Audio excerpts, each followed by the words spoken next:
Буга чейинки күбөлөр жөнүндө.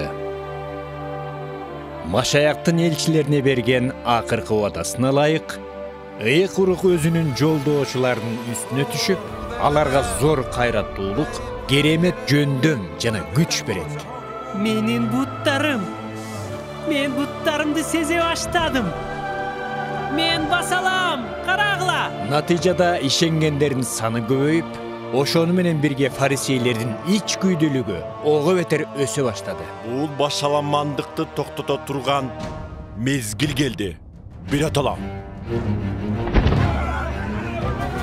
Катуу кагылышуу менен куугунтуктардын натыйжасында ишенгендер кошуна аймактарга чачырап кетишип, ал жерден алар бутпарастарга да жакшы кабар тарата башташты. Сиз ишенесизби? Чын жүрөгүңүз менен Ыйса Машаяк Кудайдын уулу экенине мен толук ишенем. Машаякчылардын саны көбөйүп жатканын көргөн фарисейлер аларды жок кылуу аракетинде тарстык шабылга колдоо көрсөтүшөт. Буларды камакка алгыла. Булардын баарын. Ал ар бир ишенүүчүнү түрмөгө камайм деп ант берет. Бирок күтүлмөгөн жоолугушу аны толугу менен өзгөртөт. Бул эмне?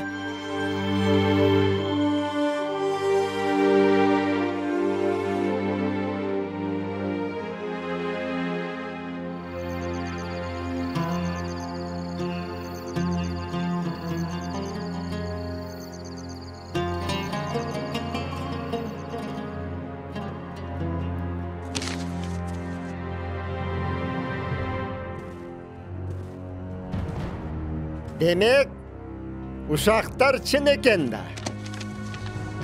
İçinizden okunguzçu. Biroq kantip.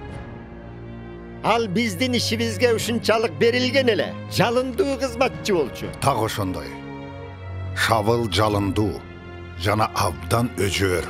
Oşonduktan köp çoyboy al kandaydır bir kıyınçılıktardı jarat eleginde biz anı toktotuşubuz gerek. Biz şabıldı tavışыбыз gerek.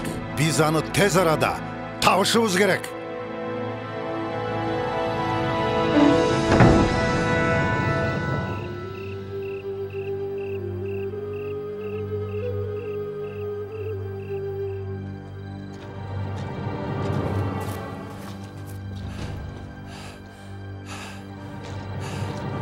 Сүйлө. аны эч жерден таба алган жокпуз. Бул үйлөрдө тинтип чыккыла. Тез. Баратабыз. Башка жол жок. Макул, биз даярбыз.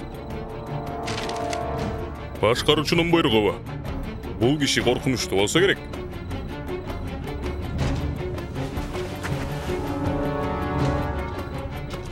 Аскерлер! Суранам, сак болчу. Коркпоңуз. Кудай биз менен. Баары жакшы болот. Башкаруучунун буйругу менен эшикти ачкыла. Тез. Ар бир бөлмөнү текшер. Так ошондой. Бул жака. Силер эмне кыла? Бул жолдо. Ал бул дарбазадан өтпөйт. Мен турганда өтпөйт.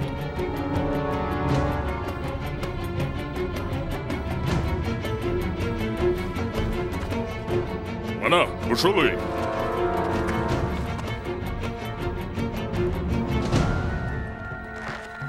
Акырыныраак. Бул жака.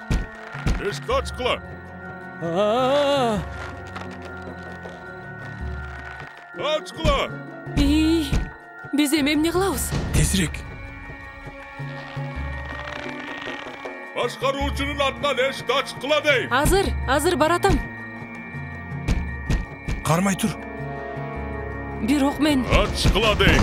Тез. Кармай тур. Мен... Ай... Тезирээк, тез. Мен ач деп жатам. Мен кечирим сурайм. Мен болгону... Ай! Турчу жолдон. Тиги жакты текшергиле. Эмне болду? Силерге эмне керек?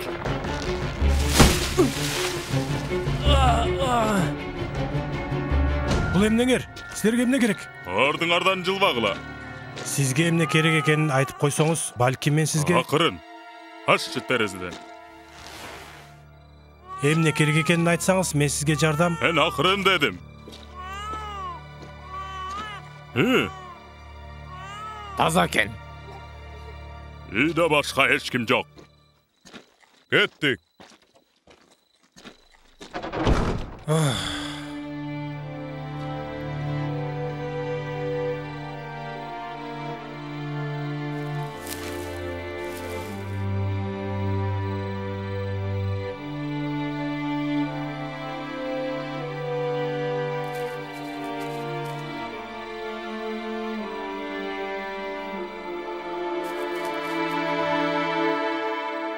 Кудай сени менен Шабыл. Кудай сени менен болуп, сени сактасын.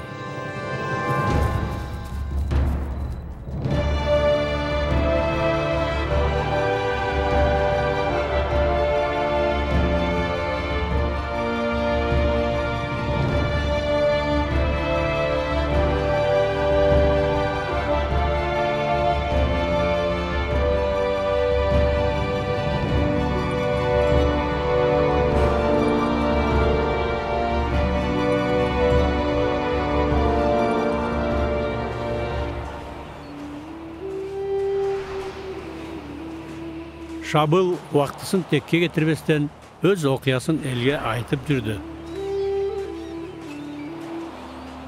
Кантип ал биздин бир туугандарыбызды куугунтуктаганы бара жатканда, анын алдынан тирилген Ыйса тосуп чыкканын, ошондой эле Ыйса Машаяк экенин, жана Кудайдын уулу экенин айтчу. Демек, шериктери фарисейлер аны кармоону каалашканбы? Кармоону? Ал алардын ишине коркунуч туудурган. Алар аны сүйлөгүс кылышмак, аны өлтүрүп жок кылышмак. Силерге айтып коеюн, Шабылдын жашоосу мурункудан кыйла өзгөрдү.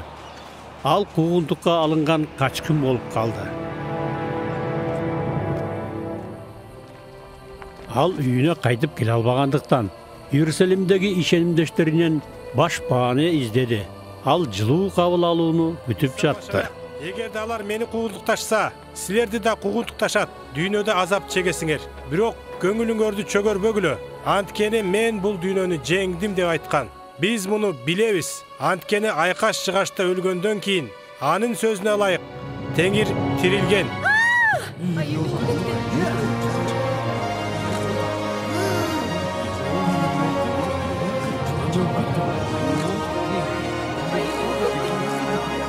Бул деген Тарстык Шабыл экен. Тарстык Шабыл? Коркпогула менден. Суранам. Ал биздин үйлөрдү тинтип, туугандарыбызды түрмөгө каматкан. Мен эми башка адаммын. Бул ошол, мен өз көзүм менен көрдүм. Токто, карасаң, анын жоокерлери жок. Ал өзү жалгыз келген окшойт. Мен жалгыз элемин.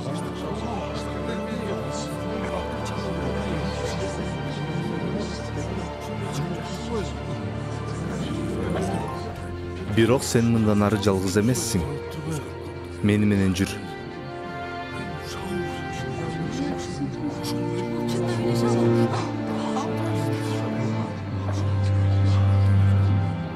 Аны ушул жерге алып келдиңизби? Ал тиги бөлмөнүн ичинде.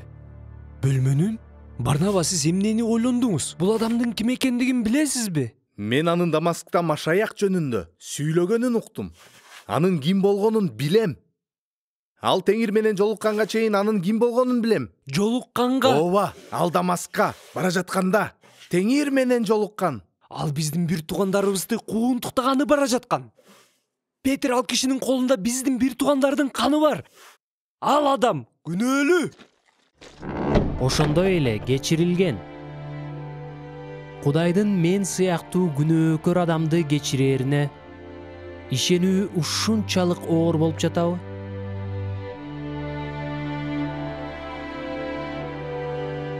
Менин колдорум кан экендиги чындык. Бирок Ыйса мага өзү келди.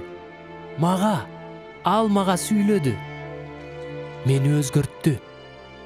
Эми мен ал жөнүндө башкаларга айтуу үчүн колумдан келгендин бардыгын жасайм. ошол жерде чындап өзгөрүлгөн адам турган эле. Петр ага кантип ишенбей коймок. Анткени алда теңирден баш тарткандыгы үчүн аны теңир кечирбеди беле.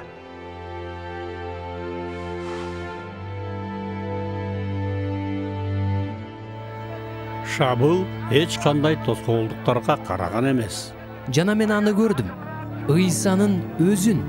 Мен билгенден аны айкашчыгачка кадашкан. Мен анын ысымына акарат келтиргем. Бирок мен эми анын чындап эле Кудайдын уулу экенин так билдим. Ошондуктан мен азыр ал үчүн бардыгына толук даярмын. Бул чындык болуш керек, чындыкты айтат. Эмнеге мындай деп жатасың? Себеби бул Шабыл Ыйсаны ээрчигендерди жок кылам деп өмүрүн арнап койгон болчу. Бирок ал ушул жерде турат. Ал берилип аткарган өз ишинен баш тартты. Бул чындык болуш керек. Шабыл бизге дагы айтчы, өтүнөмүн. Ыйса үчүн азап тартканга даяр болгонуңа кубанычтамын. Анткени сен азап тартасың деп кепилдик берем.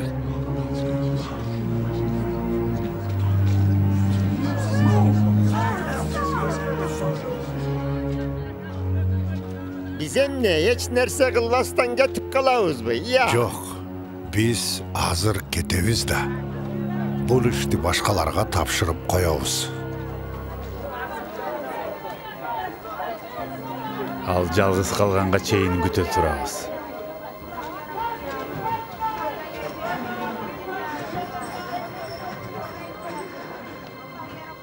Булар Пабылга кол салганы жатышат. Мен Петрге айтышым керек. Тарскабы? Бул сенин коопсуздугуң үчүн жана Мен өз коопсуздугум үчүн тынчсызданбайм. Биз тынчсызданабыз. Сен түшүнбөй жатасың. Мен кылган иштердин айынан кээ бирлери өлүп, кээ бирлери түрмөдө отурушат. Мына, дал ошондуктан биз сак болушубуз керек. Адамдар сенин ким экениңди билишет. Сенин окуяңды укканда, балким сенин мурдагы абалыңдагыдай адамдардын ойлору өзгөрөттүр. Фарисейлер муну билишет, жана сени токтотууну каалашат. Шабыл, сен аларга коркунуч туудурасың. Тарска барганың сенин эле коопсуздугуң үчүн жакшы. Бирок мен жана башка ишенимдештерибиздин коопсуздугу үчүн жакшы. Жок дегенде азырынча. Бул Кудайдын иши болгондуктан биз ал каалагандай кылышыбыз керек. Кудай сени менен болсун, Шабыл.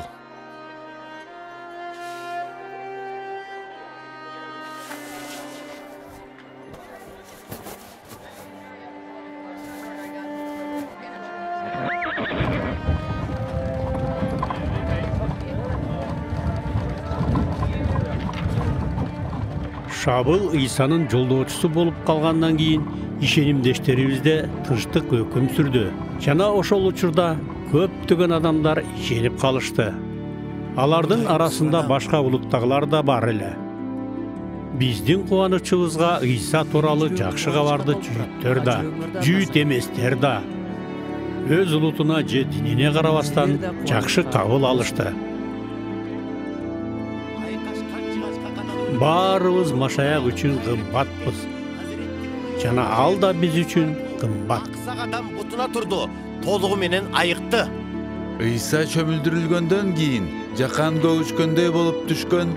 Көрдүңөрбү? Кудай өз уулун бул дүйнөнү айыпташ үчүн жиберген эмес. Анан Ыйса мындай деди: чыныгы табынуучулардын убагы келе жатат. Ыйсага улуң тирүү калат деди. Ал киши келе жатканда Ыйсага тур жана бас деди. Ыйса айткандай эле ордунан туруп, ошол замат айыгып кетти. Бул укмуш. Силер көбөйүп жатасыңар. Барнаба, күн сайын көптөгөн адамдар келишет. Эгебиз айткандай эле, түшүм абдан мол экен. Туура айтасың. Бирок бизге жардам керек. Билесизби, бизде ооручулар аз. Бул адамдарды үйрөтө турган бирөө керек. Чындыгында бизди үйрөтө турган адам керек. Оюңду түшүндүм. Эгерде жардам берген бирөө болгондо, эгерде бирөө жарым Барнаба, кайда? кайда баратасыз? Менби? Мен барышым керек. Бирок сиз жаңы эле жардам бергени келбедиңиз беле? Мен азыр так ошону аткарганы жатам, урматтуу бир тууганым. Мен силерге керектүү жардамчыны алып келем.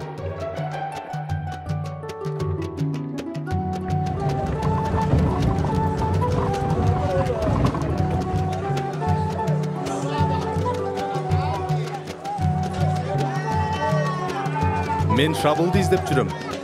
Ал ушул тарапта. Аха.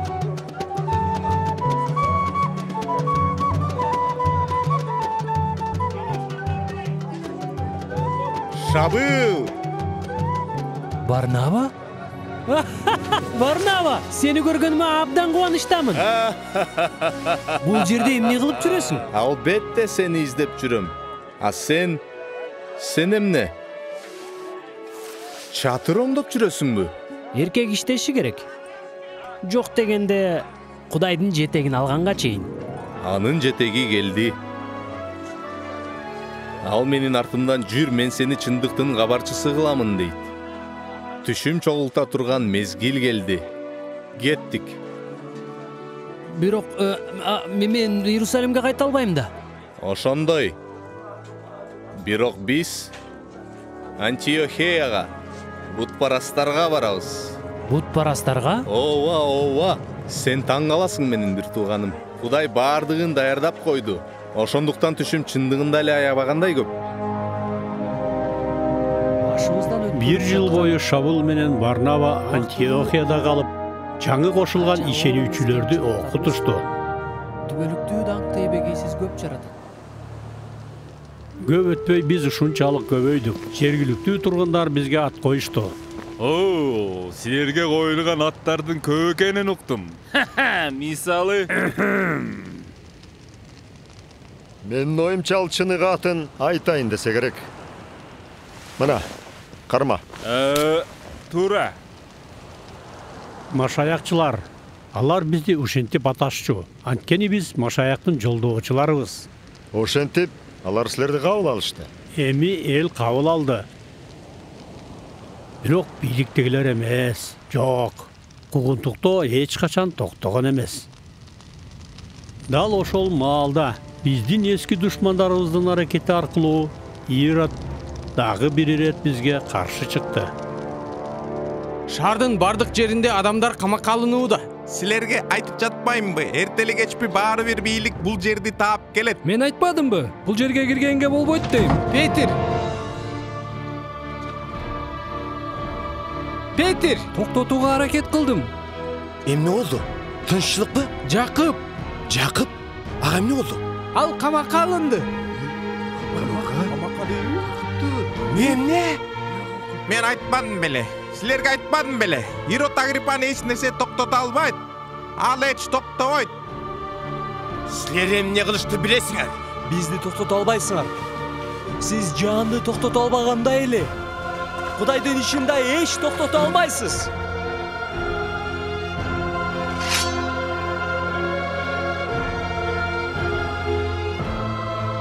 Теңирим, мен сизге бара жатам.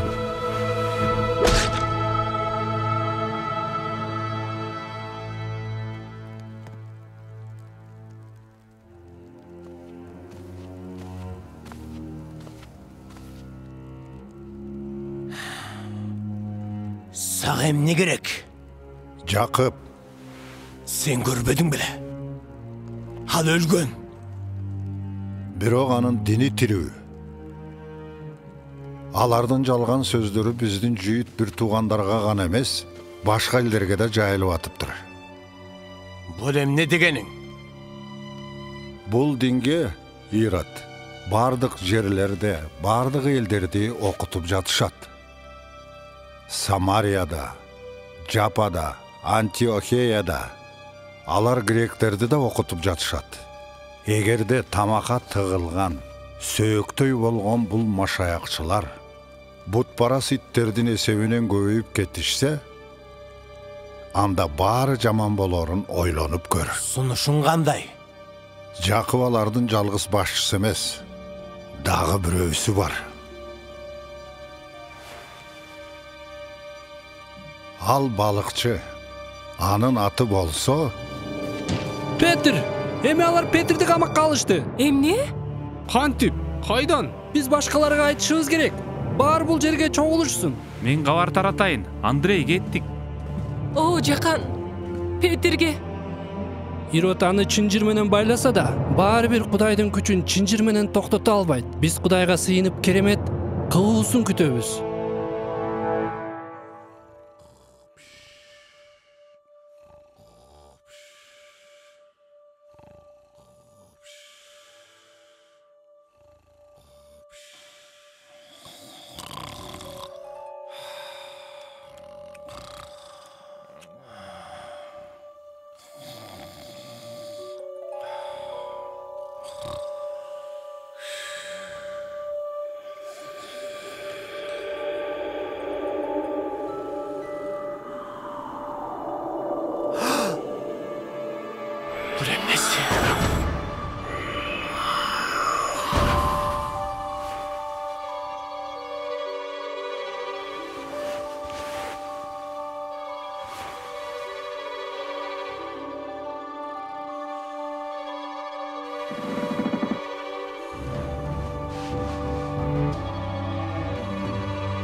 Сиз буга чейин да куткарчусуз. Азыр Ироддун түрмөсүндө камакта отурган Петр үчүн сыйынабыз.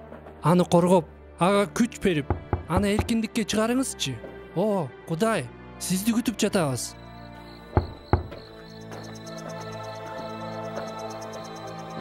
Бул ким? Бул мен, Петрмин, эшикти аччы. Сиз киммин дейсиз? Петрмин дейм, эшикти аччы. Петр! Эмне? Эшиктин алдында. Петр эшикте турат. Эшикте? Эмне деп жатасың? Петр түрмөдө. Ошондуктан биз сыйынып жатабыз. Бирок ал эшиктин алдында турат. Болду, токтот. Өзүңдү карман отурчу. Бул мүмкүн эмес. Мен сага эшиктин алдында турат дейм. Ал.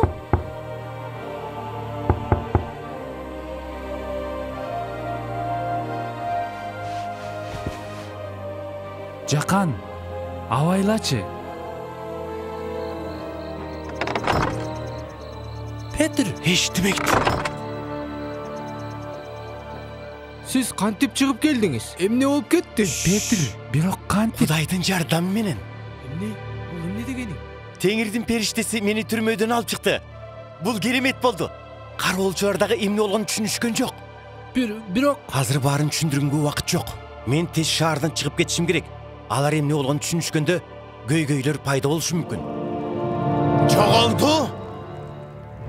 жоголду. Имараттарды тинтип чыктык. Дарбаза бекитилген. Ал чыгып кете алган жок. Бирок мен кечирим сурайт. Бирок ал жок болуп кетти. Качып кетти. Буларды өлтүргүлө. Тез! Эмне? Жок, биз эч кандай жаман иш кылган жокпуз. Өтүнөмүн. Бул көйгөй жаратуучулар менин көзүм тирүү турганда эркин боло алышпайт. Биз эч кандай жаман иш кылган жокпуз. Өтүнөм.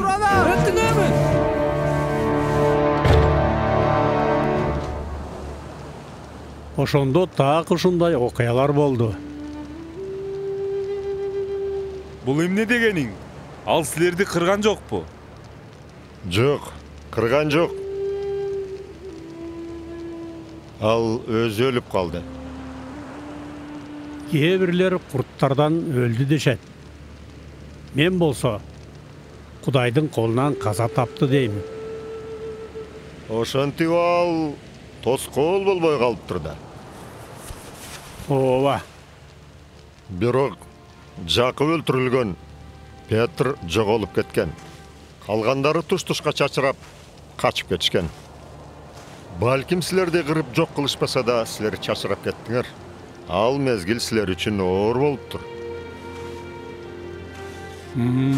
Туура.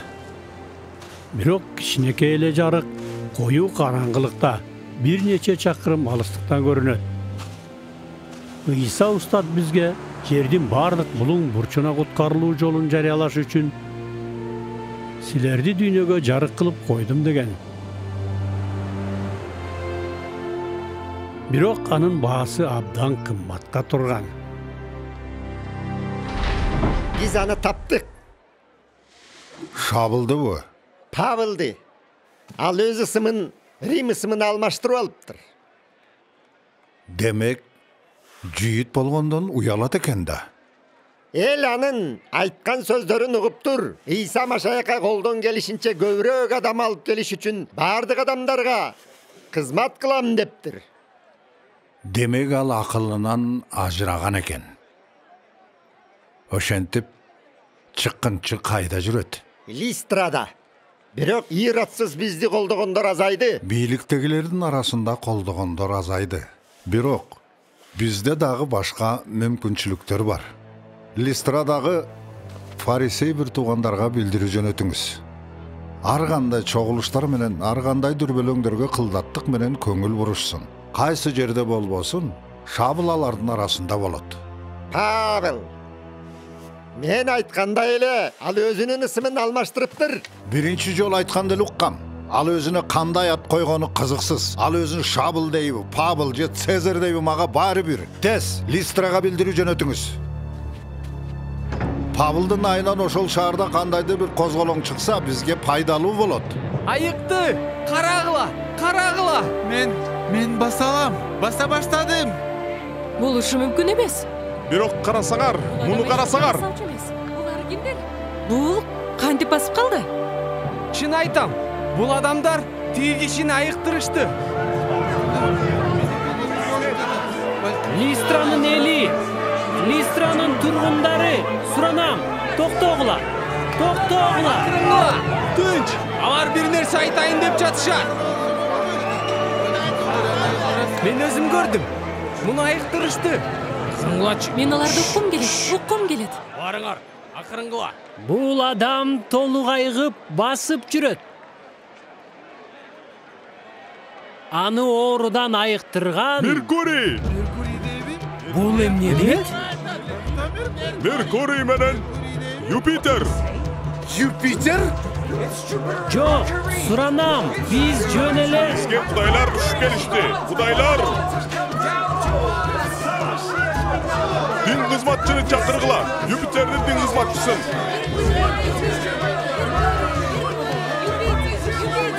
Алар мынакей алар. Тургула, мен өтүп кетейин. Силер эмне кылып жатасыңар я? Токтоткула. Алар сөйлесин. Мен силерге алар сөйлесин деп жатаман. Силер эмне кылып жатасыңар? Силер бизди кудайлар дейсиңерби? Биздиби? Бул байкуш кишинин айгып кеткенине биздин эч кандай тиешебиз жок. Сиз өтө жөнөкөй экенсиз. Меркурий өтө жөнөкөй экен. Биз сизге катта курмандык чалалы.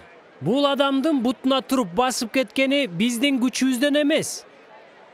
Анын айтканы Меркурийдин же Юпитердин да күчү менен эмес. Эмне болуп кетти? Бул эмне кылганы? Сиз немага? Бул адам Кудайдын уулу Ыйса Машаяктын күчү менен айыгуу алды. Кудайдын оглу? Жок! Кудайга карат, аларга таш. Аларды таш бараңга алгыла. Кудайга карат. Аларды таш бараңга алгыла. Карат үчүн таш бараңга алыңлар. Таш бараңга.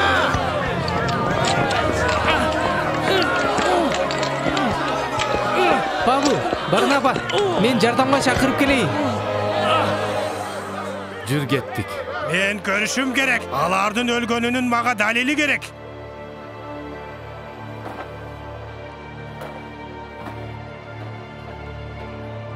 Биз кетишибиз керек. Тез. Эми Иерусалимдегилерге Павылдын өлгөндүгүн билдирели. Дароо билдирели.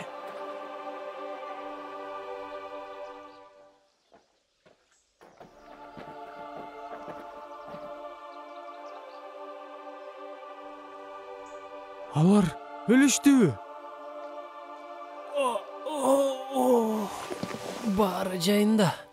Кудай катам, алар тирүү экен. Өзүң үчүн жооп бер.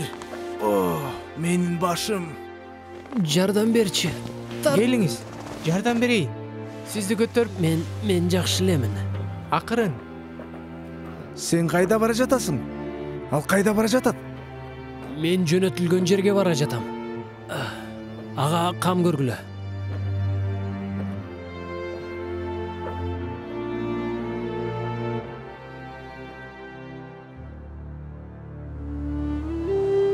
Ал кайрадан шарга кайттыбы? Кээде Павыл өтө өжөр болчу. Кээдеси жок эле өжөр болчу окшойт. Ал жаракат алган жокпу? Албетте, ал ошол жерде аксап жүрдү. Бирок элге кандай таасир калтырганын элестете аласыңбы? Ал кайра артка кайтып, аларга Ыйса жөнүндө айтып жатты. Жана алар угушту. Алар анын жараттарын көрүшкөндүктөн аны угуп жатышты. Павыл оңой жеңилген эмес. Ал өз үлгүсү менен Ыйсанын жолдоочуларынын ишенимдерин бекемдеген. Кайраттуу болгула. Ыйса биз менен экенине бекем ишенгиле жана аны дайыма бекем туткула. Аны айкашчыгачка алып келип биз үчүн өлгөнгө күч берген сүйүүсү жөнүндө ойлоп көрсөңөр. Кыйынчылыктар башыңарга түшкөндө ошол күчтү суранып тилеңгиле. Силерге айтып коеюн, ар бир кордук, ар бир таш, ар бир кыйынчылык Кудайдын ар бирибиз үчүн бейиште сактап койгон даңкына тең келбейт. Жана түбөлүк үйгө колдон келишинче көбүрөөк адам барышы үчүн бул кабарды бардык адамдарга таратышыбыз керек. Бир нече жыл бою Павыл жана анын шериктери шаардан шаарга барышып, көбөйүп жаткан ишенүүчүлөрдү үйрөтүп жатышты. Ал жетекчилерди даярдап, ар дайым Ыйса устатыбыз жөнүндөгү жакшы кабарды көптөгөн адамдарга айтып жүрдү.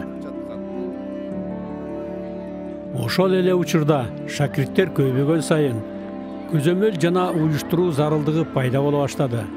Ошол күндөр кызыктуу жана оор күндөр болчу.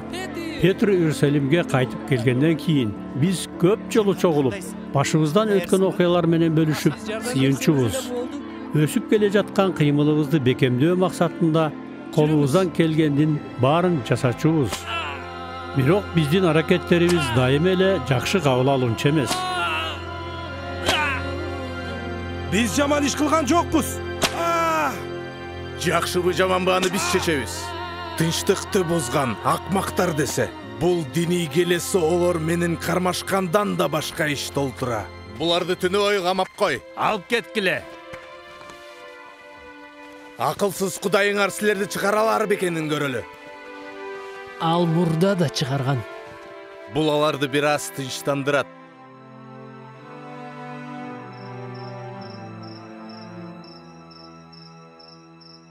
Түн ортосунда мен сага ыраазымын, сени даңктаймын. Ялоозун качан жабат? Сен мени коргойсуң, жолдорумду жетектейсиң. Силас? Мен дагы эле бияктамын. Менин ырдаганым сени коркуткан жокпу? Жок, жок. Мен кишенделгендиктен аргасыз угуучумун. Мен сени укканга милдеттүүмүн. Барнаба мага эскертүү берди. Ал бизге эч кам санабагыла деген. Бирок чындап эле ушул 2 ай укмуштуудай кызыктуу болду. Теңир бизди абдан көп баталады. Биз ага абдан ыраазы болушубуз керек. Туура. Теңирим, мен сизге абдан ыраазымын. Жана атыңызды даңктап ырдаймын. Ырдап сизди даңктаймын. Кайра башташтыбы? Мен азыр барып.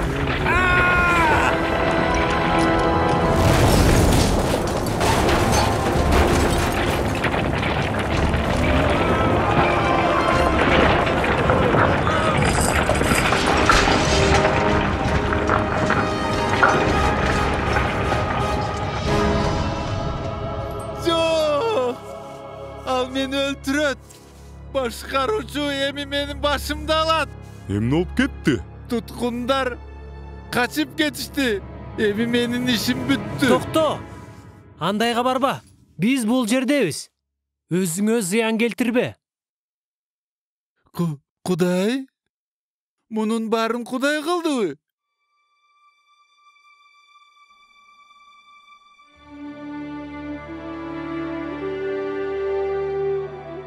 Ошол түнү түрмө сакчысы жана анын үй бүлөсү Ыйсага ишенип калышты.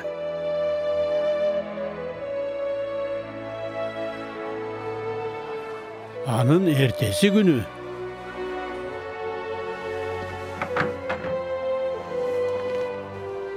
Менин силерге жакшы жаңылыгым бар. Баба башкаруучу силерди бошотууну чечти. Ал бизди бошотууну чечтиби? Башкаруучубу? Ооба. Жана ал мүмкүнчүлүктөн пайдаланып бул шаардан чыгып кетишиңерди каалайт. Ал бизди камады. Рим жарандарын. Бизди айыптап, уруп согуп, көз көрүнө түрмөгө камады. Эми ал жашыруун чыгып кетишибизди каалап жатабы?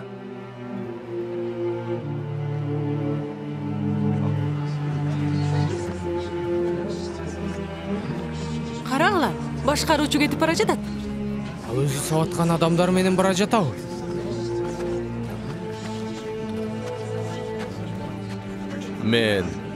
Мен силер Римди жараны экениңерди билчү эмесмин. Мен суранам. Тынчтык менен кеткилечи.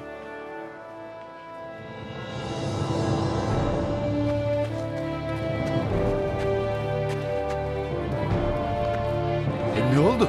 Аларды эмне үчүн кое беришти? Кечинде түн ортосунда эки туткун ырдап жатышкан. Бир малда жер титиреп, түрмөнүн дубалдары уурап түштү. Павыл ал жерден чыгып, андан арыдагы көптөгөн жерлерге жөнөдү. Корунтка, Грецияга, Сирияга. Ал кызмат 2 жылга созулду. Кудай Павылдын ишине көптөгөн укмуштуудай кереметтер менен мол батасын берди.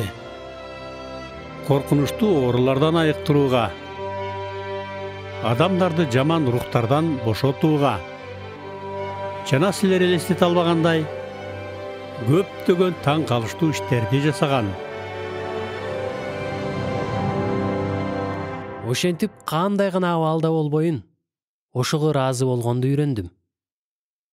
Мен барга да, жокко да үйрөндүм. Баардык жагдайларда Муну Павылга Теңир мага ыраазы болгонду берип коюңузчу. Ишенбеген адамдар үчүн бул күбөлүк болот деп үмүттөнөм.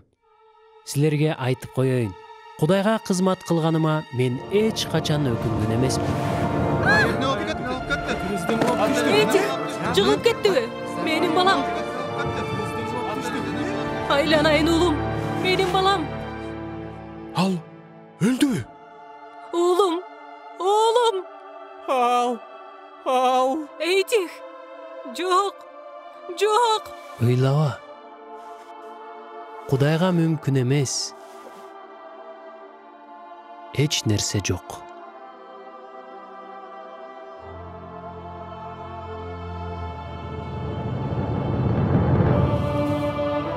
Эйтих.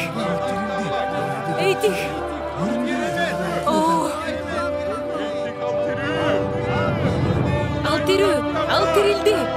Кудайга даңк. Мен түшүнбөй турам. Ушул укмуштуу нерселердин баардыгы сиз айткандай болсо, анда эмне үчүн куугунтук уруп сабоо болду? Эмнеге 99 киши сиз бул жерде кишенделип отурасыз? Кооптуу болгон үчүн. Кооптуу? Кайдагы кооптуу? Муну карасаң. Эми бизди карап, айтчы Пуло, ушул 90 жаштагы куралсыз кишинин сөзүн угуп, сен азыр өзгөрүп жатасыңбы? Менин оюмча, сиз адамды ичинен өзгөртөсүз жана бүт баары өзгөрөт. Мына коркунуч ушунда. Таң калыштуу кереметтердин болушу, адамдар ортосундагы тоскоолдуктардын урашы, душмандарды да жакшы көрүү идеясы. Мына ушунун баары жашоону өзгөртөт. Туура, кереметтер адамдардын айыгып кетишинде жана өлгөндөрдүн тирилиши гана эмес. Ошондой эле Кудай бизге башкаларды сүйүүгө жана ырайым кылууга каалоо бергени да керемет. Биздин душмандарыбызды да үмүтсүздөргө үмүт берүү. Бул биздин жашообуздагы Кудайдын иштегени.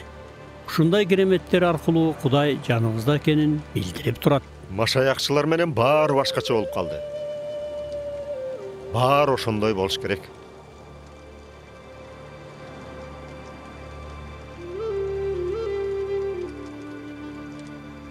Сен түшүнгөн жоксуңбу? Бул жөн гана жаңы дин эмес, эрежелердин же ишенимдердин топтому эмес. Мындай нерсе эч качан болгон эмес. Кеп Ыйса устатта, ал тирүү. Биздин Теңирибиз Ыйса өзү келип, ага ишенген ар бир адамдын жүрөгүндө жашайт. Тоскоолдуктарды талкалап, байбы, кедейби, кожоюнбу, куулбу, кандай даражада болбосун, бардык адамдар бири-бирине кам көрө башташты. Ал кандайдыр бир өзгөрүү болсо керек, бирок эч зордук зомбулуксуз жана эң чоң кубат менен коштолгон. Алар бүткүл дүйнө жүзүн түп тамырынан өзгөртүштү деп, алар биз жөнүндө айтышкан. Алар абдан туура айтышыптыр. Ишенимибиз эч токтобойт. Павыл жүрүп отуруп кайда гана барбасын, ошол жерде ишенимдештерин коюп кеткен. Ал токтоп калган жок. Ал бир нерсе болоорун билгендей болуп жүрчү. Мен силерден эч нерсе жашырган жокмун. Эл алдында да, үйдө да окутуп, колумдан келгендин баарын жасадым. Мен баарына Ыйса жөнүндө күбөлөндүрдүм. Эми мен Иерусалимге бара жатам. Ал жерде мени менен эмне болоорун билбейм. Бирок чоң кыйынчылыктардын болоорун Кудай айтканын мен так билем. Ошого карабастан, силер бир нерсени билишиңерди каалайм. Кыйынчылыктар болобу, жалгыздык келеби, куугунтуктоолор болобу, алардын мага эч мааниси жок. Эң негизгиси өз жолумду жана кызматымды аягына чейин бүтүргүм келет. Даттанбастан жана көз жашсыз, бирок кубаныч менен. Анткени Ыйса менин жүрөгүмдө түбөлүккө жашайт. Силер ушул түнү мени акыркы жолу көрүп жатасыңар. Кимдир бирөө мага түшүндүрүп бере алабы? Анткени ал туткун калынат. Ага, деги сен эмне деп жатасың? Павыл, Кудай мага сүйлөдү. Ыйык рухтун сага эмне деп жатканын ук.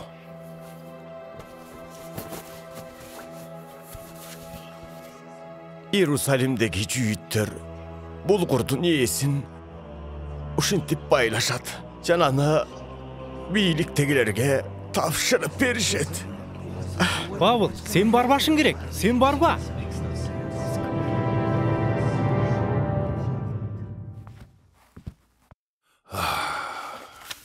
Демек. Эмне демек? Сен жыйынтыгын уккун келеби же жокпу? Уккум келбейт. Жыйынтык кандай экенин мен билем. Бул жаңы эле келди. Мен андай эмне деп жазылганын элестетип эле турам. Машаякчылардын динин кабыл алган шаарлар, өлкөлөр көйүп жатат деген баягы эле сөз. Мен аны уккам. Мен аны билем. 25 жылдан бери билем. 25? Назареттик Исанын өлгөнүнөн бери билем. Анан? Менин көңүлүм 25 жылдан бери чөгүп жүрөт. Мен анын айыкташын каалайм, мунун токтошун каалайм. Мен бул Павел. Болысымды жөн эле айта бе? Ал келе жатат. бул жаккабы? Катта ал майрамга катышуу үчүн Иерусалимге келе жатканы айтылат. Шаарга көптөгөн эл чогулганда ал адаттагыдай эле козголоң чыгарат. Жана жаңы башкаруучу аны эч качан колдобойт. Албетте. Бул эмнени билдирет? Эмнени билдирет? Ал камакка алынат. Тынчтыкты бузгандыгы үчүн. Биз эмнени күтүп жатабыз? Эски досубуз конокко келе жатат. Анын эсинде түбөлүккө кала тургандай кылып, аны жакшылап тосуп алалы.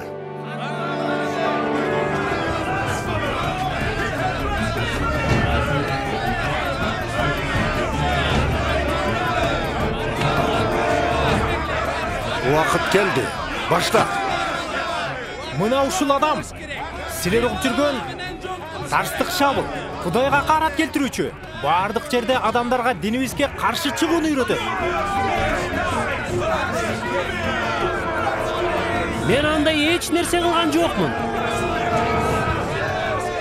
Акаратчы! Мен андай эч нерсе кылган жокмун. Мен Кудай ачып берген чындыкты гана айттым. Мен айтайын да, мени уксаңар. Бул өзүнүн шакирттерин алып келип, биздин ибадатканага кирүүгө тыюу салынган бутпарастарды киргизип, бул ыйык жерди булгап жатат. Ташбаранга алгыла, ташбаранга алгыла. Ташбаранга алыш керек. Буларды өлтүрүш керек. Саткандар десе. Акаратчылар. Тургула.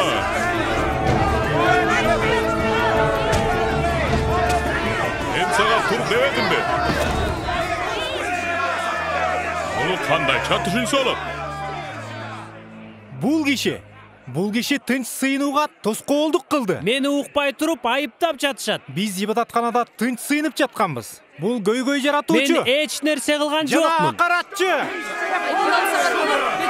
Муну алып кеткиле. Муну бул жерден алып кеткиле. Мени менен жүр. Тургулары, артка жыл де. Әле, сабаш керек. Ары тургула дейм. Бул жака бас. Андай кыла албайсыңар. О, эмнеге? Анткени сен абдан үлгүлүү жүйүт жаранысыңбы? Жок. Анткени мен римдикмин. Мен Римдин жаранымын.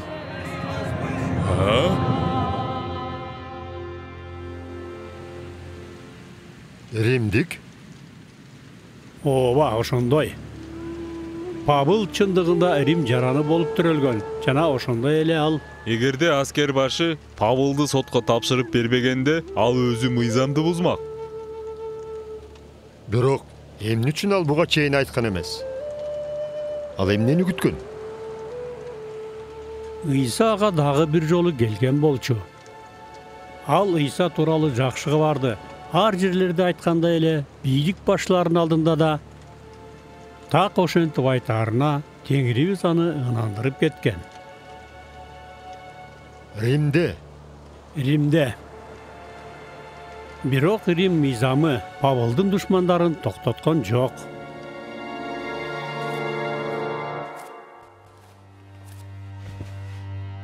Ант беришти? Бизден 40 адам. Павылды жок кылмайынча тамакта. Сууда ичпейбиз деп ант беребиз. Жок кылмайынча? Өлтүрмөйүнчө.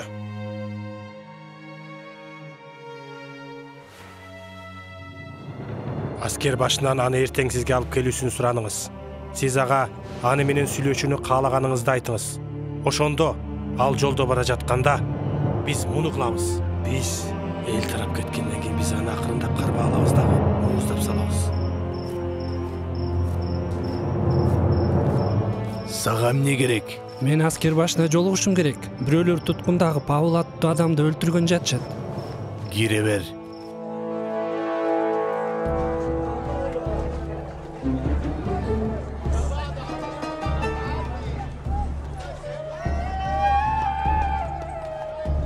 Алар келе атышат.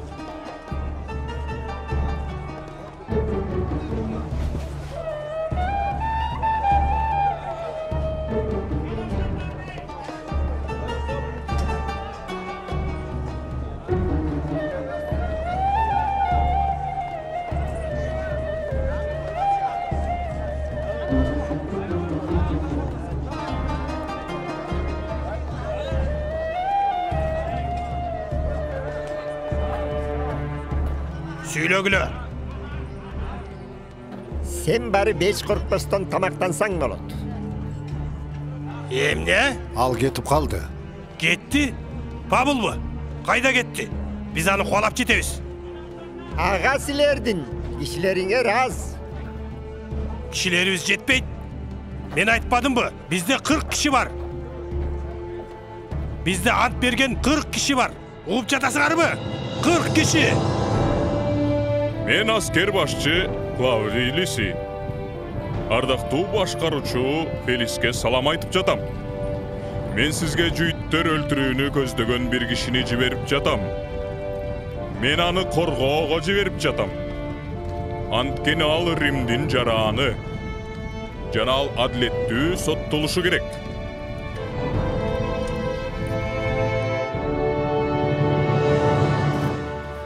Павыл 2 жыл бою туткунда болду. Ал эми фарисейлер аны куугунтуктап, анын ишин жаңы башкаруучу менен Агриппа падыша карагы чакты. Ага каршы айыптоолор менен жала жаап жатышты. Жана ошол учурдан тартып, Кудай өзүнүн уулун биздин күнөөлөрүбүз үчүн өлүшү үчүн жибергендиги жөнүндө айтууга колумдан келгендин баардыгын кылганды улантып жатам. Азыр ал ар бир адамга, жүйүткө да жүйүт эмеске да бирдей кечирим алып, түбөлүккө бейиште жашоо сыйлыгын тартуулап жатат. Мына ошондуктан мени өлтүрөбүз деп коркутушат. Чындыгында мен Муса жана башка пайгамбарларыбыз айткандардан тышкары эч нерсе айткан жокмун.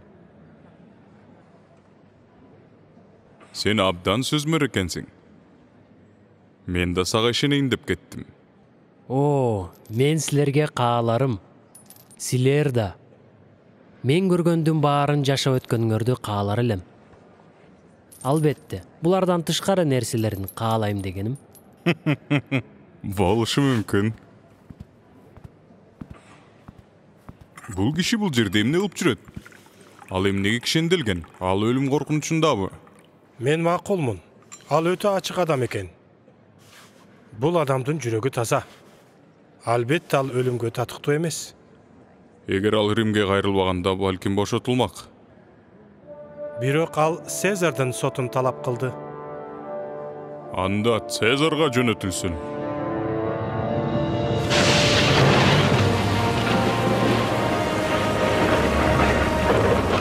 Сактоочу кайыктарды түшүргүлө! Тез! Сен эмне кылып жатасың? Сенин аман калгың келет, туурабы? Бизде мындан башка. Бизде мындан башка жол жок. Биз өлбөйбүз. Муну мага Кудай айтты.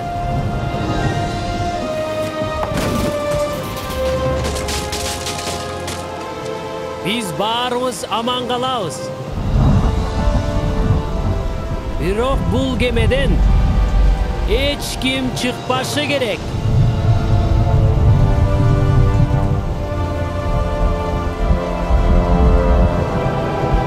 Ал айткандай кыл. Сен эмне акылыңан айныдыңбы? Сактоочу кайыктарды. Мен уктум. Ал айткандай кыл.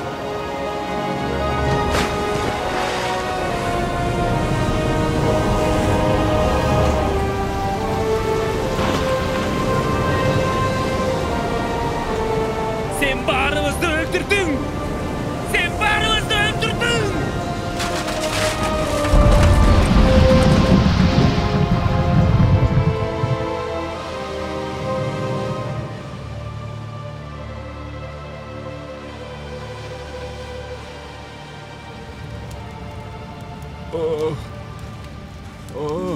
Мына, бул жардам бериши керек.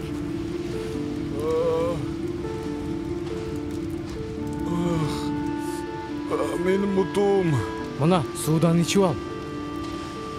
Баары аман калышты. Кишилердин баары ушул жерде. Туткундар да тирүү калышты. Эң сонун.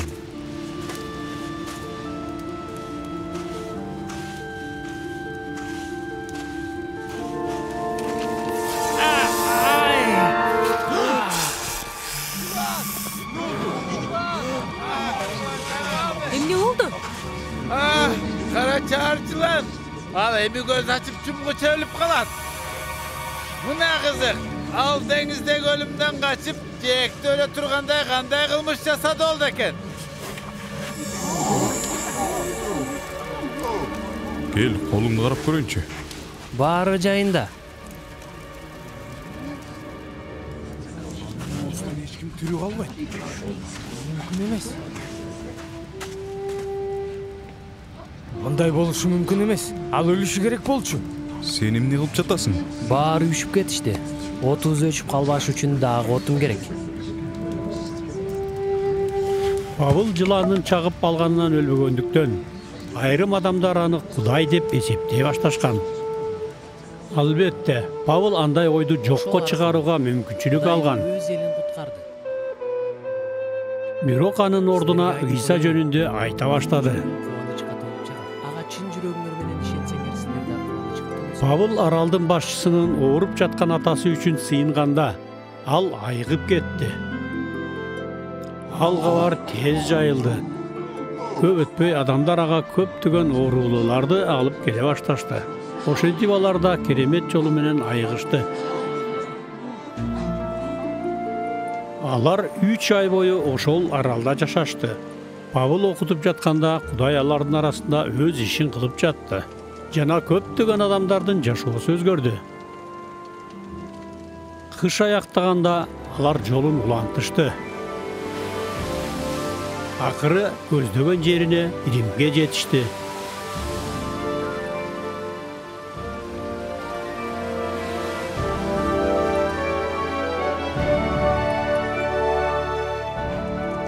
Анан Павылдан башка туткундардын баарын түрмө башчысына тапшырып беришти.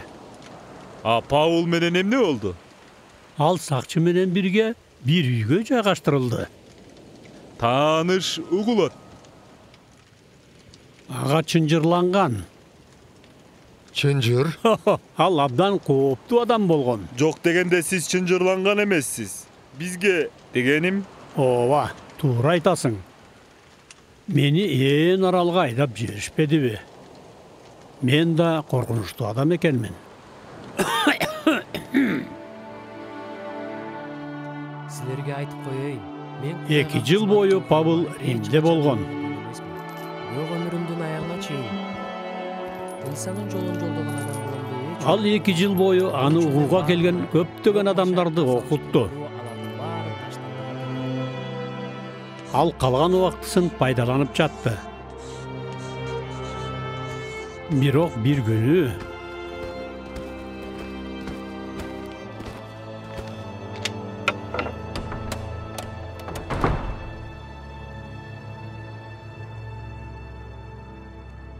Менимче сен сакчыны алмаштырууга келген жоксуң.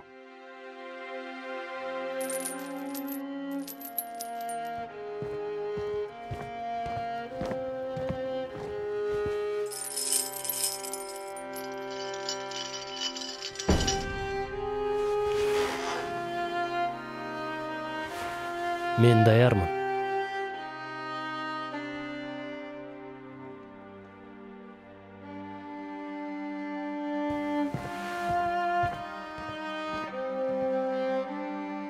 Бирок мен башыма түшкөн окуялар жакшы кабардын таралышына алып келгенин билишиңерди каалайм. Мен кишенделип турсам дагы, ишенимимдин күчтүүлүгүн көрүп турган көптөгөн бир туугандар коркпой сүйлөп, ого бетер тайманбастык менен кызмат кылышат. Эми Кудай менин жашоом аркылуу же өлүмүм аркылуу даңкка ээ болоруна ишенем. Мен үчүн өмүр бул машаяк. Ал эми өлүм бул утуп алуу.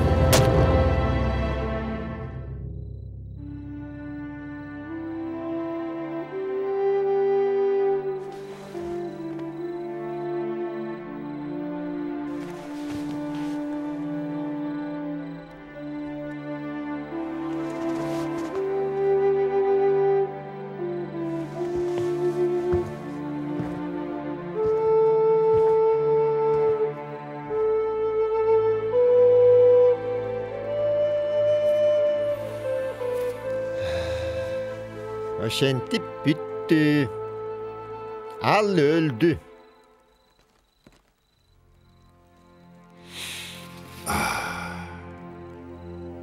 Эми ал эч зыян келтире албайт.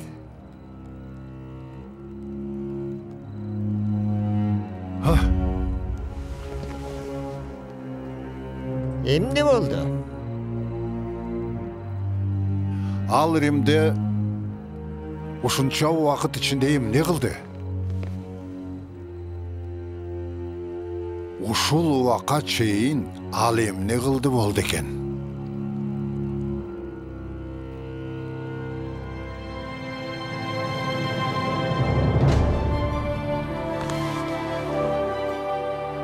Мен Ыйса Машаяктын кулу элчи болууга чакырылып Кудайдын жакшы кабарын таратууга тандалгам.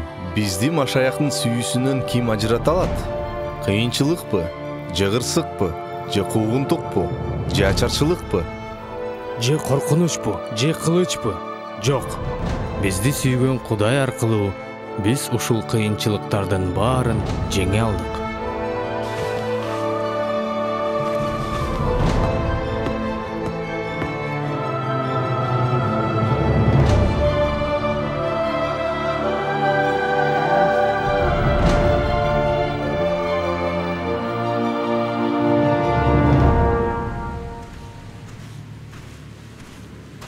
Павылдын ишенимдүү көөлөндүрүүсү көптөгөн адамдарга жарык берди. Ал өмүрүндө ишенимдүү жана өлүм алдында да ишенимдүү болгон. Калган шакирттер биринин артынан бири өлдү. Андрей айкаш чыгашка кадалып, Матай Эфиопияда, Томас Индияда өлтүрүлүштү. Жакып Ибадатканадан ыргытылып, таш бараңга алынды. Персияда жүйүт өлүм жазасына тартылган. Ал эми Петр башы менен ылдый карай айкаш чыгачка кадалган.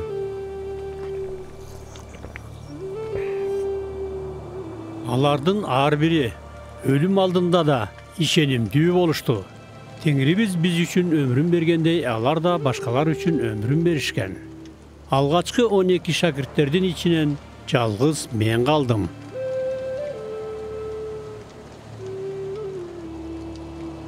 Бул күбөлүктөрдү бизге айтыш үчүн. Ооба, туура.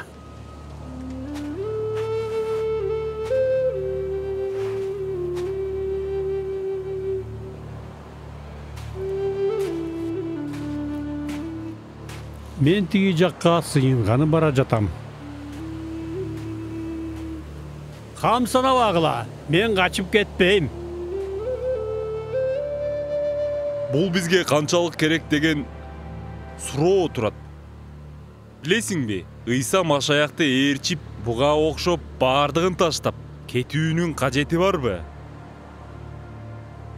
Менин оюмча, бул чечимди ар бир адам жеке өзү чыгарышы керек.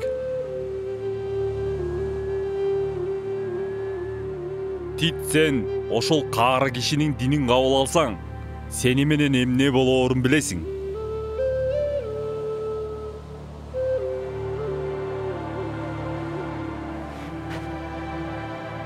Анчалыкка баруунун кажети барбы?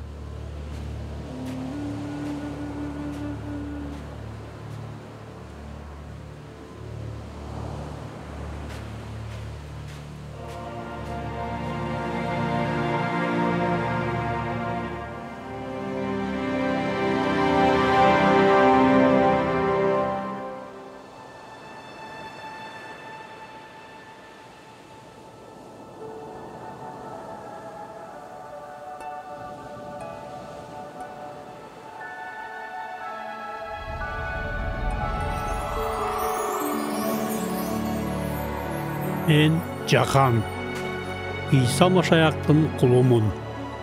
Мага Кудайдан аян берилген.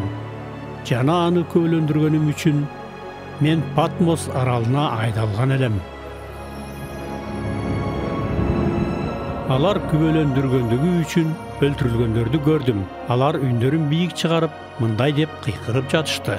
Ыйык жана чыныгы эгедер, качанкыга чейин сот жүргүзбөйсүң? Качанкыга чейин биздин каныбыз үчүн жер үстүндө жашагандардан өч албайсың? Ошондо алардын ар бирине ак кийим берилди жана аларга кызматташтарыңар менен бир туугандарыңар да силердей болуп өлтүрүлүп, белгиленген санды толуктаганга чейин дагы бир аз убакыт тынчтана тургула деп айтылды. Анан мен 7 сурнай менен 7 периштени көрдүм.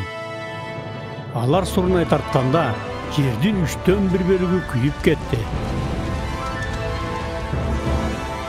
Суунун 3/4 канга айланды. Күн менен ай караңгыланды.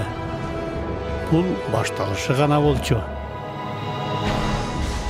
Жер бетинде эч качан болуп көрбөгөндөй улуу аламат мезгили келет. Ошондо мен ак атты көрдүм. Ал аттын мингендин көздөрү оттой жалындап турган. Ал канга боелгон кийим кийип жүрдү. Асман аскерлери анын артынан жүрүштү. Ал падышалардын падышасы жана теңирлердин теңири. Элдерди кылыш үчүн анын оозунан курч кылыч чыкты.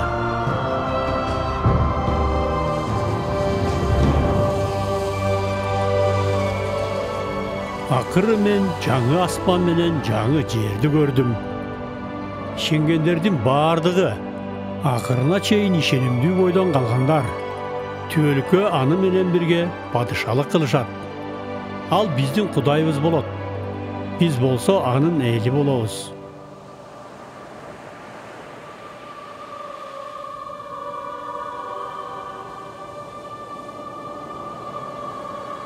Келиңиz Теңирим Иса. Келиңиз.